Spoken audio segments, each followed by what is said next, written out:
1945 সালের জুলাই মাস।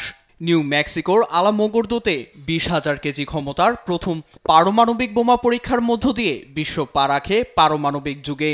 এরপরই যুক্তরাষ্ট্রের তৈরি লিটল বয় ও ফ্যাটম্যান নামে দুই পারমাণবিক মারণাস্ত্র আঘাত হানে জাপানের হিরোশিমা ও নাগাসাকিতে। কয়েক বছরের ব্যবধানে 1949 সালে পারমাণবিক বোমা বিস্ফোরণ ঘটিয়ে পশ্চিমা বিশ্বকে চমকে দেয় রাশিয়া।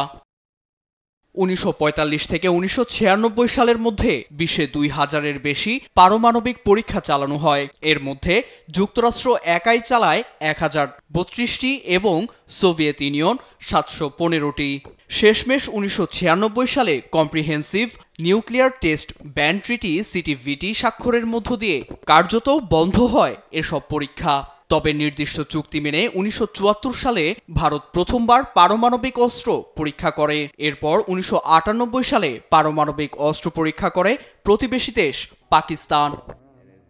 বিশ্বজুড়ে বর্তমানে 12,000 পারমাণবিক ওয়ারহেড রয়েছে। ফেডারেশন অফ আমেরিকান সায়েন্টিস্টের তথ্য অনুযায়ী রাশিয়ার কাছে আছে প্রায় 5,450, যুক্তরাষ্ট্রের 5,177, চীনের 600, ফ্রান্সের 290, যুক্তরাজ্যের 225, ভারতের 180, পাকিস্তানের 170, ইসরায়েলের 90 এবং উত্তর কোরিয়ার হাতে প্রায় 50টি পারমাণবিক ওয়ারহেড। মারণাস্ত্রের আধুনিকায়নে ফের পরীক্ষা শুরু হলে বিশ্ব অস্থিতিশীল হয়ে পড়বে। স্নায়ুযুদ্ধ ভয়াবহ হবে বলে মত মার্কিন পারমাণবিক তথ্য প্রকল্পের পরিচালক হ্যান্স ক্রিস্টেনসনের। পারমাণবিক ক্ষমতাধর দেশগুলো প্রতিনিয়ত এসব অস্ত্রের আধুনিকায়নে মনোযোগ দিচ্ছে।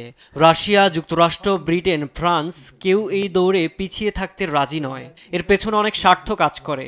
একে স্নায়ুযুদ্ধের প্রাথমিক ধাপ বলা চলে, যা ভবিষ্যতে ভয়াবহ আকার ধারণ করবে। নতুন করে পারমাণবিক পরীক্ষা শুরু হলে তা শুধু প্রযুক্তিগত উন্নয়ন নয়, বরং রাজনৈতিক শক্তি প্রদর্শনের অংশ হয়ে দাঁড়াবে। এতে বৈশ্বিক স্থিতিশীলতা হুমকির মুখে পড়বে বলে উদ্বেগ বাড়ছে। নীরব দাস, নিউজ ডেস্ক, দেশ টিভি।